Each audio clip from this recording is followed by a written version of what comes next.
Aleluia. Aleluia. Graça e paz, amados. Que bom poder estar exaltando esse nome, né? Ele merece, né? Ele merece toda a glória, toda a honra, todo o louvor. Por mais que a gente fale, por mais que a gente possa exaltar, ainda é pouco diante de tudo aquilo que Ele fez por cada um de nós. Poderíamos ficar aqui tempos exaltando esse nome, e é muito bom isto. Mas nesta noite eu gostaria de estar compartilhando com vocês uma palavra da parte do Senhor, onde Ele é glorificado. Nós sabemos, a Bíblia diz em Atos 4,12, que em nenhum outro há salvação. Sabemos que não existe salvação fora dEle. Toda a Bíblia concentra nele, desde o Gênesis até o Apocalipse, fala de Jesus, o Cordeiro que veio para dar vida, não há outra forma de salvação. Tudo isso, Ele é poderoso, como nós terminamos de cantar, não há outro igual a Ele. Mas nós falamos a última frase desse hino, e eu quero pegar essa última frase para estar compartilhando com vocês nessa noite. Ele diz, nós cantamos agora, diz assim: consagramos todo o nosso ser a Ti. Você lembra do que você cantou? Porque Ele merece mesmo. Nós somos dele, Ele nos comprou para isto. Ele nos comprou para isto. O primeiro texto que eu quero compartilhar com vocês está em 1 Coríntios, no capítulo 6. Primeira carta de Paulo aos Coríntios, no capítulo 6. A Bíblia menciona um pouco sobre isso. Eu vou começar por aqui, discorrendo em alguns textos da palavra do Senhor nesta noite, onde eu estou aqui, você está aqui. Você já fez a pergunta, por que eu estou aqui ainda? Olha, passou aí uma pandemia, levou muita gente, né? Muita gente. Bem, o infarto, a estatística diz que o infarto tem ceifado muita gente, e gente nova, não é só gente velha. O câncer tem ceifado muita gente. Acidentes têm ceifado muita gente. Drogas e tantas outras coisas têm ceifado milhares de pessoas todos os dias. A pergunta é, por que eu ainda estou aqui? A Bíblia responde, e eu quero que você preste atenção nessa noite. Algo simples, mas que você às vezes nunca pensou dessa forma. Por que você ainda está vivo? Por que Deus ainda te conserva com o fôlego da vida, com saúde? Por que Deus faz isto? Além do seu grande amor, não é só por isso. Não é só por isso. Ele tem nos poupado com um propósito, com uma finalidade. Ele tem nos poupado com uma finalidade. E eu quero mostrar para vocês nessa noite a finalidade pela qual Deus tem nos poupado até aqui.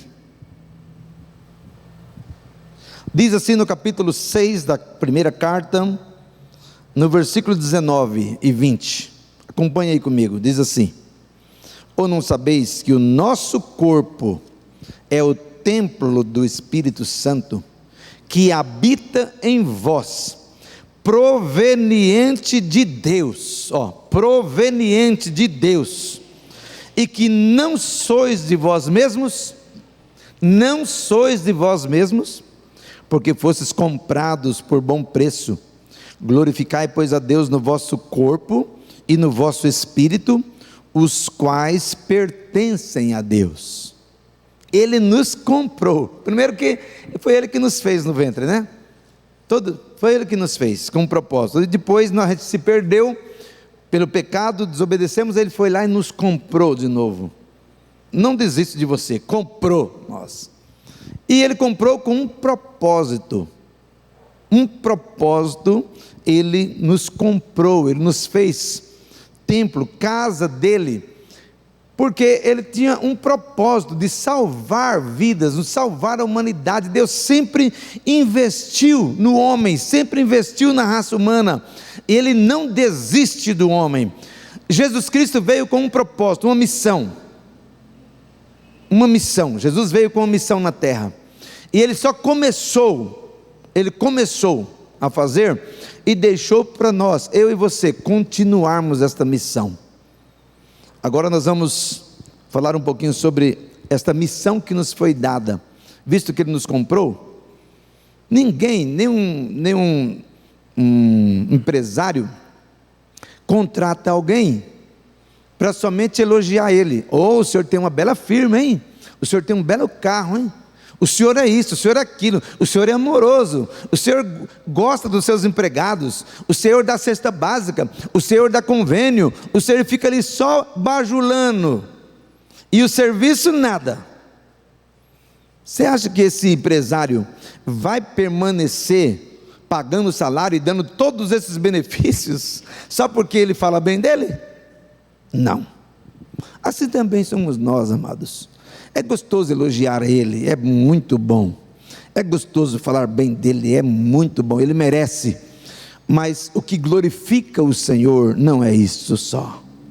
Lembra daqueles 2 filhos que o Senhor contou? Aquela parábola dos 2 filhos.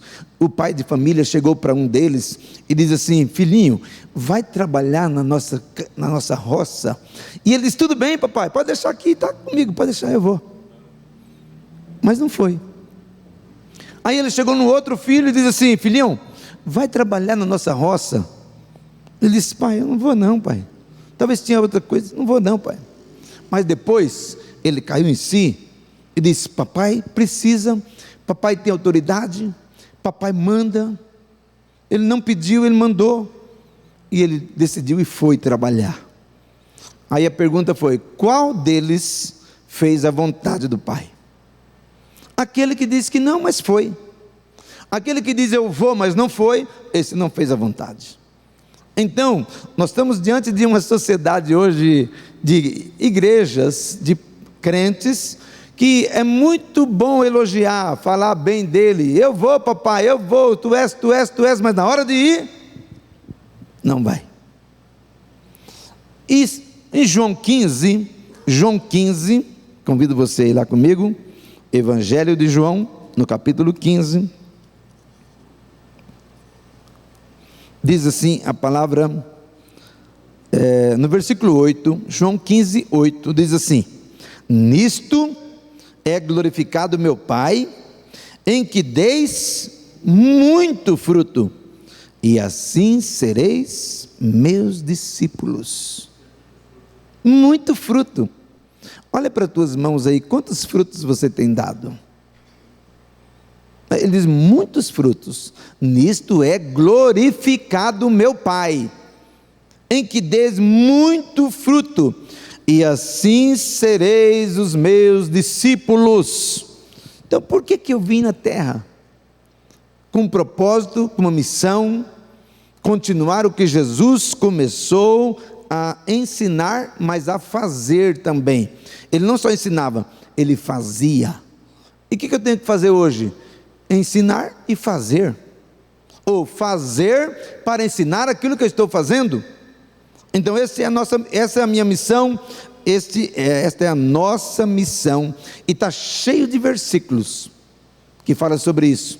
Marcos 16, 15, ide por todo mundo, pregai o evangelho. Mateus 28, 18 em diante, todo poder me foi dado nos céus e na terra, portanto ide, fazei discípulos de todas as nações, batiza eles em nome do Pai, do Filho e do Espírito Santo, ensina a guardar tudo que eu tenho falado, e eu serei com vocês. Está repleto de ordens do Senhor, e que nós acabamos de cantar: todo o meu ser eu rendo a Ti.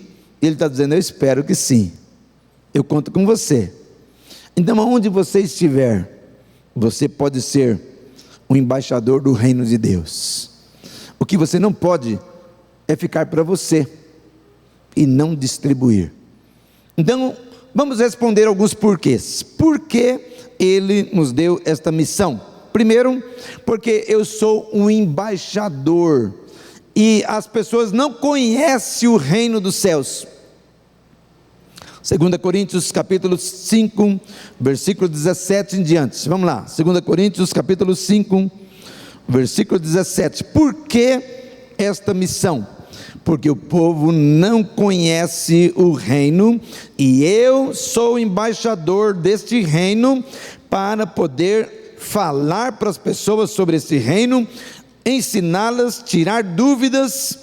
É para isso que Ele me comprou. Então, Olha o que diz aí, 2 Coríntios 5,17, diz assim: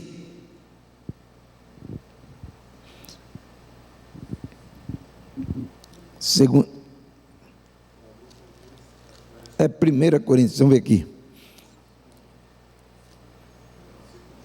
É que eu estou no capítulo 6 aqui, desculpe.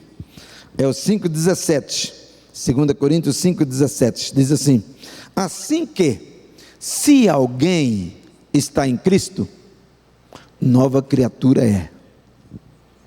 Tem alguém aqui que já está em Cristo? Vamos ver. Então é com você. É com você essa palavra. Diz assim: se alguém está em Cristo, nova criatura é. As coisas velhas já passaram. O que é essas coisas velhas? Você trabalhar só para você, vícios e tantas coisas, baladas, do que você gostava, as coisas velhas já passaram. Eis que tudo se fez novo agora. Aí ele entra no versículo seguinte, dizendo o seguinte: e tudo isso provém de Deus, que nos reconciliou consigo mesmo, por Jesus Cristo, ou seja, nos comprou e nos deu um ministério, nos deu uma incumbência, nos deu uma missão. E que missão era esta? Ele diz: isto é, Deus estava em Cristo reconciliando consigo o mundo, não lhes imputando os seus pecados, e pôs em nós a palavra da reconciliação. Ele começa com Jesus, isto é, Deus estava em Cristo, Ele veio aqui, Cristo veio aqui em forma de homem para mostrar para mim e para você como que se faz. Deus estava em Cristo reconciliando consigo o mundo. E qual é a missão minha hoje? Reconciliar vidas para com Deus, vidas que estão desgarradas para com Deus. Esta é a minha missão hoje, esta é a tua missão. Como que você pode fazer isso? Não é só saindo daqui para outro lugar, outro país, não. Você pode fazer isso do lado da tua casa. Tem pessoas perdidas morando do lado da tua casa. Tem pessoas perdidas andando no ônibus com você. Tem pessoas perdidas pegando Uber, como aqueles que trabalham com Uber.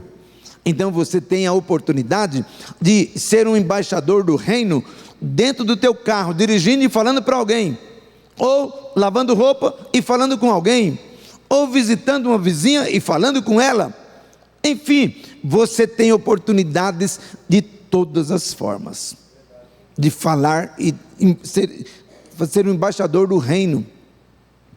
É muito importante isso, gente. Aproveitar todas as oportunidades. Se morreu alguém, você não vai lá só para chorar e se condoer com... Não, vai lá para ser embaixador e falar para aquelas pessoas do reino de Deus. É uma hora muito importante de você estar falando acerca do reino de Deus. Por quê? Porque você foi comprado para isso. Olha o versículo seguinte, versículo 20, diz assim: de sorte que somos embaixadores da parte de Cristo, como se Deus por nós rogasse. Rogamos-vos, pois, pela parte de Cristo, que vos reconcilieis com Deus. Somos embaixadores. Qual é o papel do embaixador? Representar o seu país em outro país. Então, você está num outro lugar que não é seu. Eu estou aqui, lugar que não é meu, porque a nossa cidade está nos céus. Jesus, capítulo 4 de Mateus, versículo 16 e 17, ele diz assim: o povo que estava em trevas viu uma grande luz, e os que estavam sentados na região e sombra da morte, a luz raiou. Desde então Jesus começou a pregar e a dizer: arrependei-vos, porque é chegado a vós o reino dos céus. Então eu preciso ser embaixador para tirar dúvidas das pessoas que não sabem nada sobre o céu, não sabem nada sobre o reino de Deus, não sabem nada sobre o senhorio de Jesus. Então eu sou responsável como embaixador. A minha missão é tirar a dúvida das pessoas que estão sem saber para onde vão. As embaixadas, Então, é aquela historinha lá da árvore, né? Vou contar ela de novo, viu? O fazendeiro pegou e tinha uma fazenda grande, mas estava tudo em mata, não dava nada, não produzia nada. Aí um dia ele sabia que tinha muita gente que morava na região e estava passando necessidades. Ele então pegou uns seus servos e falou assim: olha, corta todas essas árvores, vamos cortar e vamos arar a terra, vamos plantar para poder dar alimentação para essas pessoas que não têm.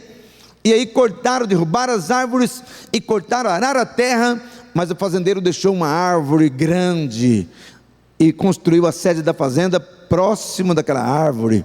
E aí, aquela árvore era frutífera, o pé de jatobá. Não sei quantos de vocês conhecem jatobá, mas eu conheço, eu comi muito jatobá. E mata a fome, sabia? Lá no Mato Grosso a gente tirava madeira e quando chegava no pé de jatobá, tinha tanto jatobá. A gente quebrava a casca dele dura, né? Ele tem um pozinho gostoso. A gente comia muito jatobá. Esta árvore era uma árvore frutífera. E aí, um dia alguém chegou, e as pessoas iam lá depois comprar os alimentos, e alguém chegou e observou isso, e chegou para o fazendeiro e diz assim para ele: me diga uma coisa, eu quero tirar uma curiosidade que eu tenho, por que o senhor derrubou todas as árvores? Isso eu sei, que foi para plantar, para dar alimentação para as pessoas. Agora, por que o senhor deixou essa aqui? Ela é melhor que as outras? E o fazendeiro diz assim: não, ela não foi por isso. Eu deixei esta árvore aqui de pé, porque eu sabia que as pessoas que iam vir de longe para comprar mercadoria, eles iam chegar aqui cansados, e eu não tenho abrigo para todo mundo aqui. Então esta árvore, ela serve de abrigo. Olha o tamanho dela, dos galhos, das folhas. Olha a sombra desta árvore. Então as pessoas chegam cansadas, vai descansar aqui debaixo desta árvore.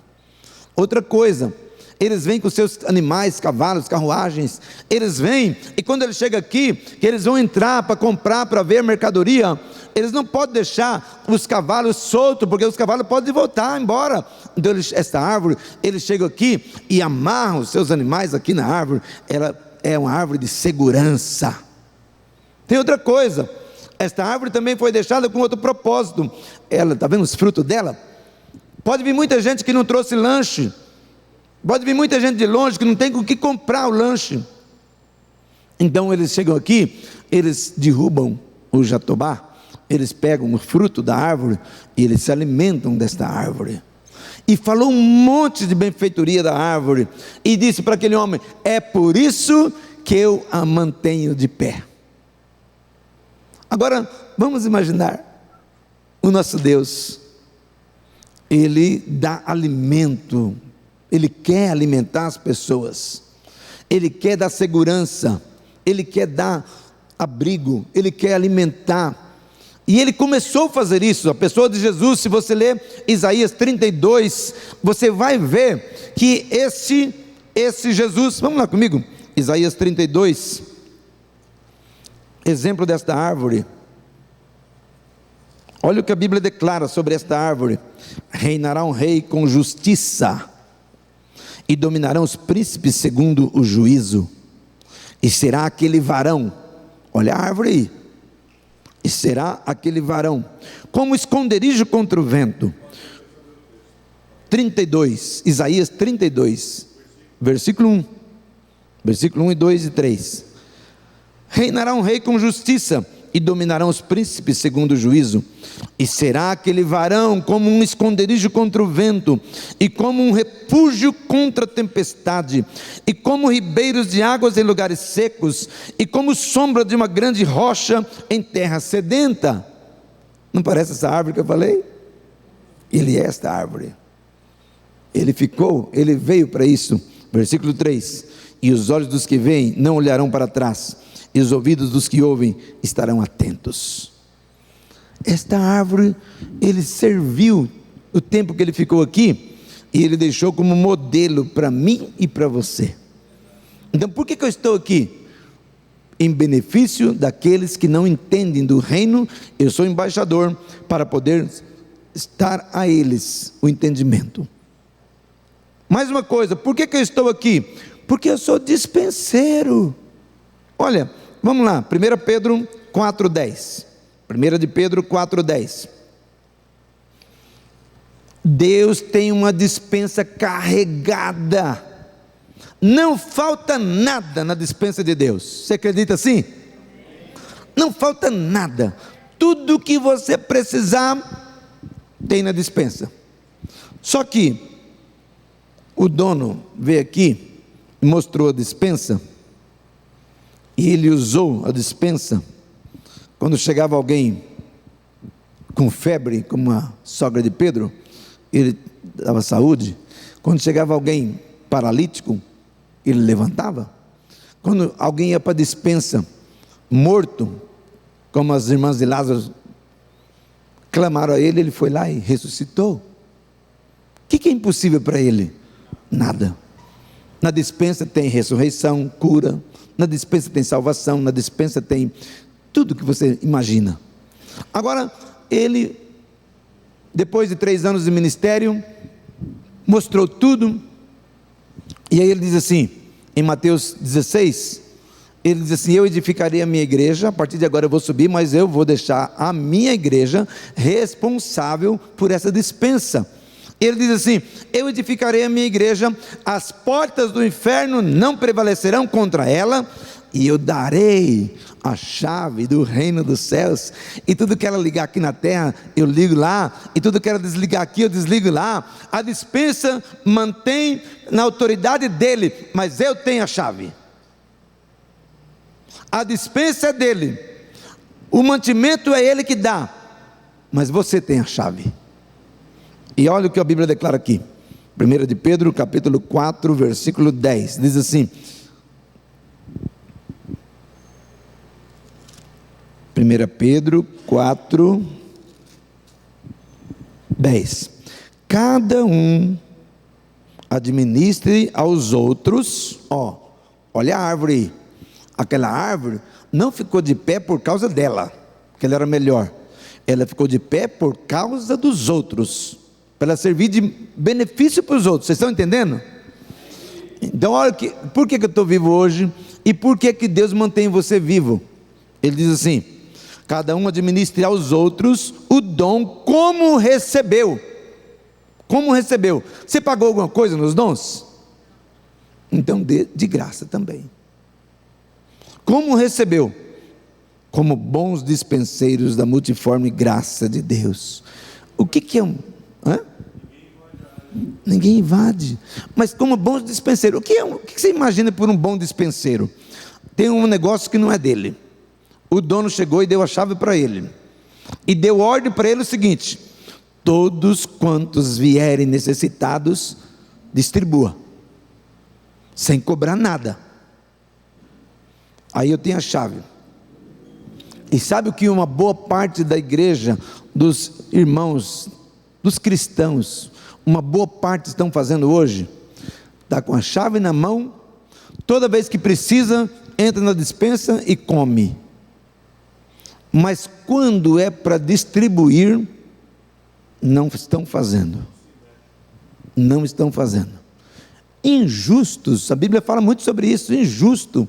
Então ele diz assim: como administre aos outros, como recebeu, como bons dispenseiros da multiforme graça de Deus. É você, quando vê alguém com problema, com dificuldade, chega nessa pessoa, você tem a chave, você tem a solução, não falta nada. Você tem a palavra da reconciliação, você tem o ministério da reconciliação, você tem o poder de Deus. Diz lá em Lucas 10, 19, Jesus diz: eis que eu vos dou poder para pisar serpentes, escorpiões, toda a força do inimigo, e nada vos fará dano algum. Ele deu tudo para nós irmos lá e abrir a despensa de Deus e distribuir para as pessoas. Mas você sabe que a maior parte das pessoas que estão hoje se convertendo é porque escutam um hino e é curioso e acha bonito e vem e entra nas igrejas. Mas esse papel, isso não era para ser assim. É válido também, mas não foi essa a ordem de Jesus.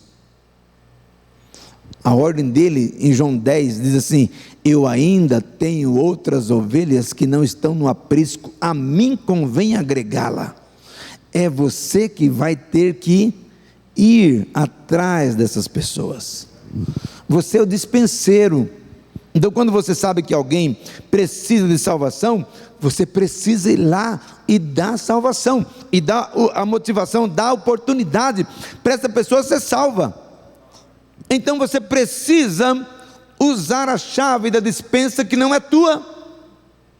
mas você precisa fazer. Sabe quando Jesus diz assim: se você não foi fiel nas riquezas injustas, o que ele está querendo dizer? Naquilo que não era teu. Se você não foi capaz de distribuir alguma coisa que nem era tua, você só ia distribuir, por acaso você será fiel naquilo que você tem que tirar de você? Não vai ser. Então, por que eu tenho que entender esta missão? Por que eu tenho que, se eu quiser agradecer a Deus? É porque eu sou um dispenseiro da multiforme graça de Deus. E por que eu tenho que fazer isso em relação aos perdidos? Estou aqui pertinho, 2 de Pedro, capítulo 3. 2 Pedro 3, versículo 9, diz assim: o Senhor não retarda a sua promessa. Você que está pensando que Deus está tardando, disseram que era no ano 2000, né, Norina? 2000 não passará. Quantas vezes eu vi isso, né? Aí o 2000 chegou, todo mundo com medo, todo mundo não, um pouco das pessoas apreensivas, e agora está chegando o ano novo, está inteirando 2000, será que vai acontecer? 2000 não passará, mas não estava escrito isso aqui. Aí passou, já estamos em 2023, aí algumas pessoas dizem assim: Deus está tardando. Não, Serginho, Deus não está tardando. Sabe por que ele não veio ainda? Escuta aqui, versículo 9: o Senhor não retarda a sua promessa, ainda que alguns a tenham por tardia, mas é longânimo para convosco, não querendo que alguns se percam, senão que todos venham a arrepender-se. É a vontade de Deus que todos se arrependam. Agora, o que está faltando para as pessoas arrepender? Está faltando alguém ir até lá. Diz lá em Romanos: como ouvirão se não há quem pregue? Como crerão naquele que não ouviram? Como? Depende de mim, depende de você. É para isso que você está de pé, é para isso que Deus se conserva como aquela árvore, conservou você. Tantas pessoas melhores que você, mais novas que você, quantas pessoas talvez mais saudáveis que você se foram. E Deus preserva você. Está aí, saradão, saúde, tal, comendo, bebendo, tal.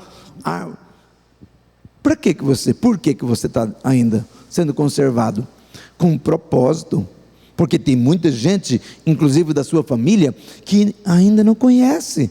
E Deus não quer que ninguém se perca, mas que todos venham a arrepender. Ele deu a chance para todo mundo. Tito 2,11: porque a graça de Deus se há manifestado, trazendo salvação a todos os homens. Você tem a chave da salvação, você é embaixador do reino, você pode dar visto. Olha, eu estou com um problema aí, inclusive no final agora vamos orar, porque está tudo preparado para a viagem. Segunda-feira é a viagem para Angola. A conferência está marcada, está tudo certo, as passagens compradas, o visto do irmão que vai com a gente está pronto, o visto do pastor Valdeci Anacleto saiu ontem. Já é a terceira vez que a gente envia os dados para lá solicitando, veio a carta de convite de lá, e até hoje o meu visto não chegou. Vamos ver, é um pequeno detalhe, é uma letra. Hoje, sabe o que foi? Meu e-mail, Prates Rui 22, é tudo minúsculo. E o pastor Cacuto, que mandou os dados todos, ele colocou o P, Prates, P de Prates, maiúsculo. Não chegou até agora de noite. Aí agora à tarde, o pastor Mussac, lá em Angola, foi lá no departamento para saber por que nós temos o protocolo, tem tudo. Aí era isso. Aí ele teve que ir de novo, fazer tudo, mandar tudo de novo, mudar uma letra. Não é fácil, porque se o embaixador não assina, não tem visto. E se não tem visto, eu não posso viajar. Eu creio, vai dar certo, porque Deus está nesse negócio. Mas eu peguei isso para falar para você porque o embaixador é aquele que diz: olha, isso aqui está errado, você não pode ir desse jeito, isso aqui, o que você vem fazer aqui? Aí ele quer saber. Então o embaixador tem essa função. As pessoas querem saber, como cristão, como agradar a Deus, o que eu tenho que fazer? E você precisa usar o manual de instrução para dizer: é assim, ó. Hebreus 12, 14 diz: segui a paz com todos e a santificação, sem a qual ninguém verá o Senhor. Aí você vai lá em 2 Coríntios capítulo 11, versículo 2 e 3, eu estou zeloso de vocês com o zelo de Deus, porque eu quero apresentar vocês como uma virgem pura, a um marido, a saber, a Cristo. Mas eu temo que, assim como a serpente enganou Eva, também vocês sejam corrompidos os vossos sentidos, e vocês se apartem da simplicidade que há em Cristo. Cuidado, mantenha suas roupas limpas. É isso que o embaixador faz. Então Deus deu chance para todo mundo. Por que eu tenho que me doar mais? Por que eu tenho que trabalhar mais? Por que eu tenho que ser mais firme, mais constante? Por que eu tenho que fazer isso? Porque a Bíblia me diz em Eclesiastes capítulo 11, olha, abre lá comigo, Eclesiastes capítulo 11, por que eu tenho que fazer isso? Por que eu não posso dormir? Por que eu não posso fazer corpo mole? Por que eu não posso fazer corpo mole? Porque a Bíblia me diz o seguinte, olha, nós passamos por isso há pouco tempo, diz assim, capítulo 11 de 1 a 3, Eclesiastes 11 de 1 a 3, lança o teu pão sobre as águas, porque depois de muitos dias o acharás, reparte com 7 e até com 8, porque tu não sabes que mal haverá sobre a terra. Você sabe o que vai vir para frente aí? Não. Estava todo mundo sossegado, não estava?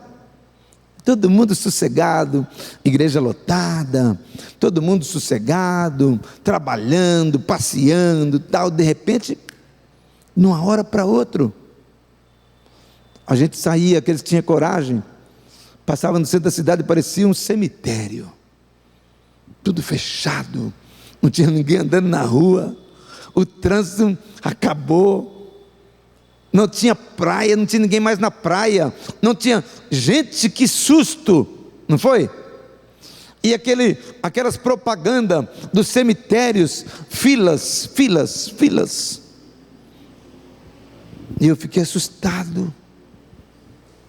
Um dia que nossa irmã Márcia, diaconisa da igreja da Vila Rubi, passou para a eternidade por Covid, e eu fui lá no hospital buscar o carro do Jorge, que ele ia com a funerária, e fui com o carro, e de lá eu vim com o Carlinhos, a Patrícia, filha do Jorge, e eu trouxe eles porque ele não estava bem de saúde, o Carlinhos nem a Patrícia, e eles já estavam com Covid, e eu vim com o carro com eles, e no outro dia fomos para o sepultamento, Jardim São Luís, e quando chegamos lá não podia ver, não tinha velório, e quando de repente só via um carro funerário chegando, e as pessoas, macacão, tudo, ninguém podia pegar na alça do caixão, entrando nas salas, e tinha 8, só naquela manhã que eu estava lá, chegou 8, tudo Covid, e aí quando começou a descer, irmãos, eu nunca tinha visto um negócio daquele, quando começou, eram filas, um chegava lá, quando acabava de enterrar, o outro descia, e a irmã Márcia foi uma das últimas. Quando chegamos lá, irmão, eu fiquei assim com pena da família, porque quando chegou lá, a cova não estava limpa. Sabe quando eles tinham feito muitas covas, mas o mato cresceu das laterais assim, e eles estavam limpando o que eles podiam, mas eles já tinham limpado muitas, mas eram muitos que estavam sendo sepultados, e quando chegou a vez do corpo da Márcia, a cova não estava limpa, e o caixão desceu no meio das plantas, daqueles arbustos, desceu ali, não teve tempo de fazer nada, eles desciam já pronto, porque já outro estava vindo de lá. Foi um horror aquilo. Você não sabe que mal haverá sobre a terra, por isso, enquanto nós estamos aqui, Jesus diz, caminhe enquanto é dia, porque a noite vai chegar, onde ninguém mais pode caminhar. profético isso. E aqui, olha o que a Bíblia declara: lança o teu pão, pregue a palavra, pão é a palavra, sobre as águas, águas são pessoas. Ele diz assim: lança o teu pão sobre as águas, porque depois de muitos dias acharás. Quantas vezes eu encontro pessoas, depois de 10, 15 anos, a pessoa diz: oh, você lembra que você me batizou? Eu digo: não lembro. Pois é, vai lá, pega a Bíblia, e na capa da Bíblia dela, está escrito lá, 1980, presente do pastor Rui, ano de 2000, eu falei: puxa, não lembrava.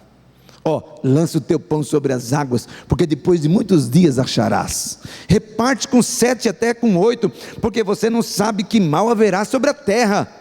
Você não sabe o que vai acontecer. Aí o versículo 3 diz assim: estando as nuvens cheias, derrama chuvas sobre a terra, mas caindo a árvore para o sul ou para o norte, no lugar em que a árvore cair, ali ficará. O que ele quer dizer com isso? Pregue enquanto as pessoas estão vivas. As pessoas são como árvore que estão vivas. Elas podem inclinar para a direita ou para a esquerda, para o norte ou para o sul. Tem pessoas que estavam inclinadas para a feitiçaria, para tantas outras coisas terríveis, e você chegou com a palavra de Deus, e esta árvore endireitou-se e inclinou para Deus. Mas depois que cair, aí não tem mais como levantar. É isso que ele está dizendo aqui. Vai esperar o teu parente morrer para você chorar depois e dizer assim: poxa, bem que eu podia ter falado. Tem que ser em vida. Por que eu estou de pé? Porque os meus parentes precisam de Jesus. Por que eu estou de pé? Porque os meus amigos, meus colegas precisam de Jesus.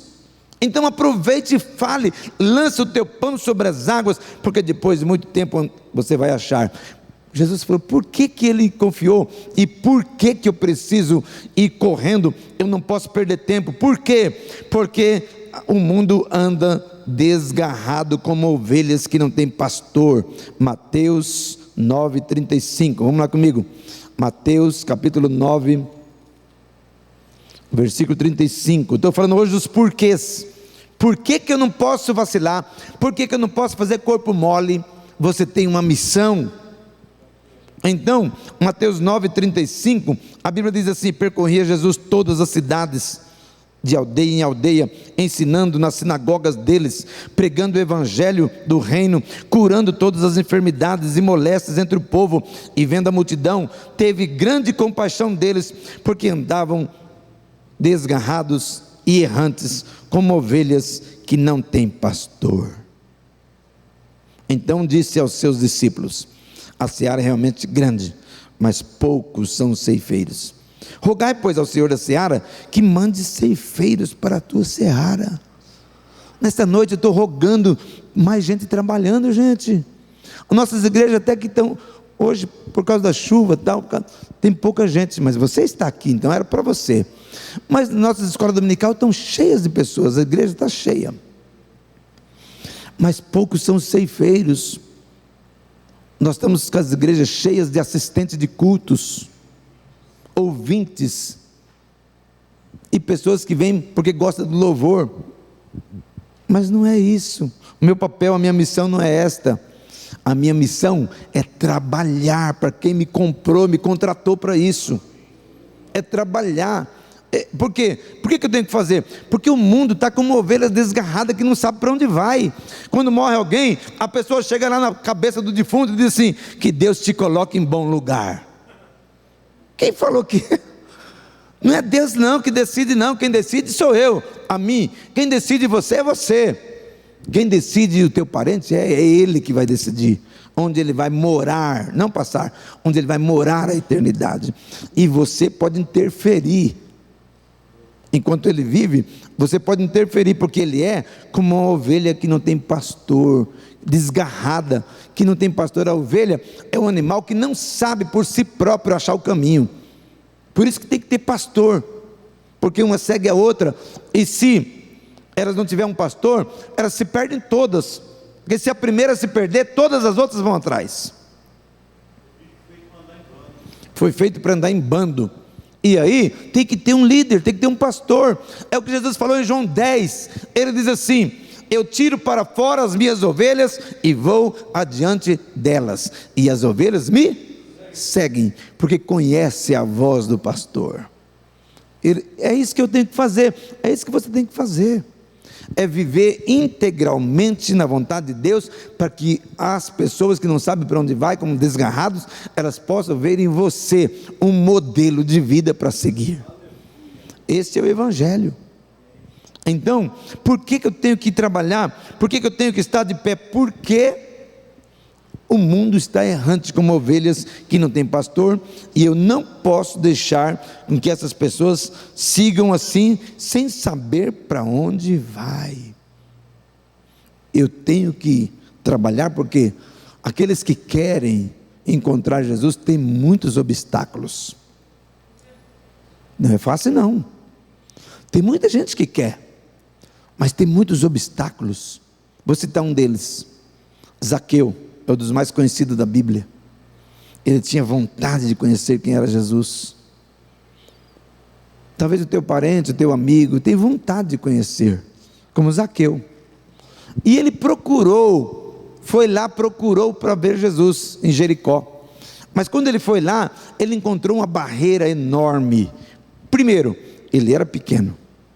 Segundo, tinha uma multidão cercando Jesus.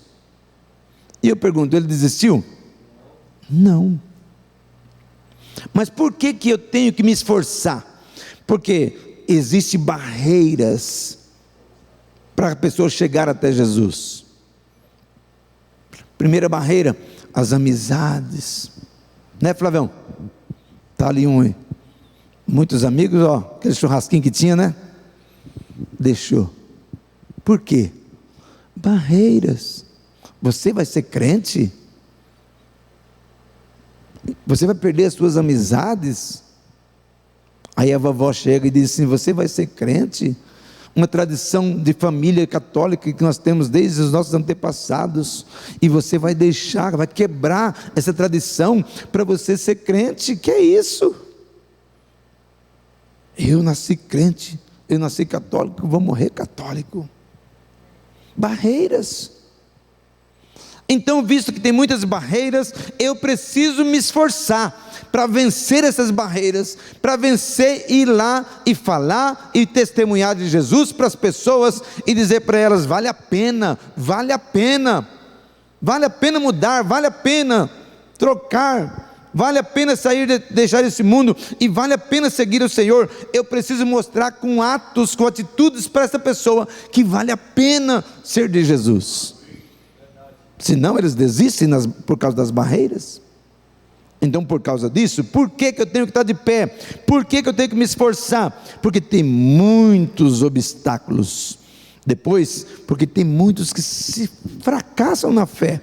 Quantas pessoas começaram aqui, talvez foram batizados nos batismos, a gente vê isso. A gente tem um grupo grande, batiza, e depois você vai ver as fotos, depois de 1 ano, 2 anos, você vai ver que uma boa parte daquelas pessoas não caminham mais. Por quê? Porque se fracassaram. E se eu não fazer um discipulado, se eu não for visitá-los, se eu não for falar, se eu não incentivar, por isso que Jesus diz em Mateus 28, ele diz assim: ide e fazei discípulos. Gasta tempo, se esforce. A tua missão é sentar com as pessoas, é ensinar a palavra, é reunir com eles. Você precisa fazer isso para poder o quê? Isaías 35 fala sobre isso: fortalecer as mãos fracas, os joelhos desconjuntados, fazer para vós veredas direitas para os vossos pés, para que aquele que manqueja não se desvie inteiramente, mas seja sarado. Ele está falando do reino ali. Então ele diz para mim me esforçar. Por quê? Porque tem muita gente que fracassam, joelhos desconjuntos no meio do caminho, e aí eles não conseguem caminhar sozinhos. E hoje, amados, eu digo com tristeza que a maioria das igrejas só faz um trabalho de cultos. São poucas os que estão saindo para assistir as famílias. Uma boa parte vem algum tempo e depois desiste. De quem é a falha? Minha, tua. Daqueles que só frequentam cultos. Então, precisa saber que você tem que ser ativo, tem que estar na ativa, por quê? Porque tem muita gente fracassando no meio do caminho. Mas Mateus 19, está aqui pertinho, Mateus 19, versículo 13, tem gente querendo te impedir, tem gente querendo te impedir, e gente boa, gente da igreja, cuidado, hein? Cuidado com as amizades, cuidado com aqueles que você chega perto, cuidado, porque tem muita gente que estão querendo te impedir de ir para a eternidade com o Senhor, e eu digo dentro das igrejas. Você não precisa ir lá na balada, não. Pessoas de dentro da igreja querem te impedir, através do mau testemunho, através de uma palavra de dizer, não precisa ser tão radical. Cuidado com essas pessoas. Olha o que diz aqui. Trouxeram-lhe então, versículo 13 do capítulo 19, Mateus. Trouxeram-lhe então algumas crianças para que lhe impusessem as mãos. Mas os discípulos o repreendiam. Crianças. Os discípulos queriam impedir as crianças. Você não entende nada. E quantas pessoas às vezes, né, que vem para a igreja e a pessoa diz, você não, ele não vai olhar para você. Queria impedir as crianças. Jesus, porém, disse, deixai os pequeninos e não os estorveis de vir a mim, porque dos tais é o reino dos céus. E tendo-lhes imposto as mãos, partiu-os dali. Deixa eles virem. Muitas vezes os próprios crentes fazem a divisão, vem uma pessoa, está aí, você acha que para aquela pessoa não tem jeito, impede ela de conhecer Jesus, só porque numa área social menosprezada, pequeninos, e o que diz lá em Mateus 25, Jesus diz assim, naquele dia, ele vai vir, e todas as nações vão reunir diante dele, e ele vai apartar uns dos outros, como o pastor aparta dos bodes as ovelhas, e ele vai dizer, àqueles que estão à sua direita, vinde benditos de meu Pai, possuir por herança o reino, que vos está preparado desde a fundação do mundo. Por que, Senhor? Eu tive fome, vocês me deram de comer, tive sede, vocês me deram de beber, eu estava nu, vocês me vestiram, eu estava hospitalizado, vocês foram me visitar, enfim, um monte de coisa que eu tenho que fazer, que você tem que fazer como árvore que está de pé com um propósito de ajudar pessoas. E eles perguntaram, Senhor, quando foi que nós te vimos assim? E ele diz assim, quando vocês fizeram a um daqueles meus pequeninos irmãos, a mim vocês fizeram. Será que nós não estamos impedindo também os pequeninos de entrar? Precisamos ter cuidado. Eu quero finalizar nesse período, com Romanos, vamos lá comigo, Romanos capítulo 11. Romanos capítulo 11. Por que eu estou de pé? Por que ele me conserva até hoje? Por quê? Porque eu tenho uma missão. Então o título desta mensagem de hoje pode ser desenvolvendo a minha missão sobre a terra. Capítulo 11, versículo 20, diz assim, Romanos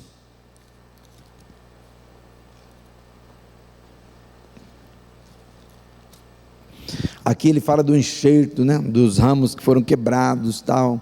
Ele fala do enxerto do zambujeiro bravo, que éramos nós no pecado e fomos enxertados nele.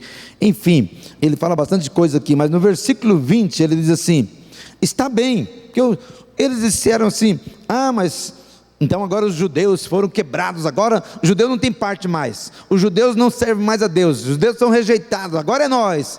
Jesus diz, calma lá, gente, calma lá, não é assim não. Eles foram quebrados com um propósito, foi para vocês entrarem, mas não quer dizer que eu rejeitei eles. Aí diz no versículo 20 assim: dirás, pois, os ramos foram quebrados, judeus, para que eu fosse enxertado, se gabando. Mas aí o versículo 19, versículo 21 diz assim, não, versículo 20 ainda, né? Para que eu fosse enxertado. Está bem, eu li o 19, versículo 20 agora. Está bem, pela sua incredulidade foram quebrados lá os judeus, e tu estás em pé pela fé. Não é porque você merece, não é porque você fez coisa melhor, é pela fé. Então não te ensoberbeças, mas teme, tem cuidado, porque você foi alcançado por misericórdia, pela fé, não é pelas tuas obras. Mas agora tenha cuidado. Aí o versículo seguinte diz assim: porque se Deus não poupou os ramos naturais, teme que te não poupe a ti também. Ele te poupou com um propósito, com uma missão.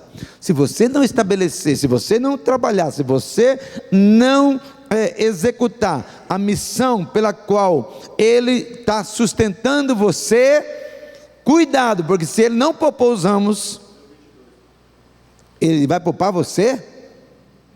Aí o 22 diz assim: considera, pois, a bondade e a severidade de Deus. Para com os que caíram, severidade, mas para contigo a benignidade de Deus, se permaneceres na sua benignidade. De outra maneira, também tu serás cortado. Cuidado. Por que você está de pé ainda? Para beneficiar os outros, para servir de sustento para os outros, para servir de alimento para os outros, para dar salvação para os outros. Se você não está fazendo, cuidado, porque Ele também não pode, Ele não vai poupar você. Então eu deixo essa palavra com vocês hoje. É um desafio, irmão. Não é pôr no medo, não, é um desafio. Todos nós deveríamos trabalhar na obra do Senhor, ser testemunhas dele, embaixador do reino. Tudo que eu falei aqui, muito mais outros textos que eu não falei, mas é para nós. Amém? Glória a Deus.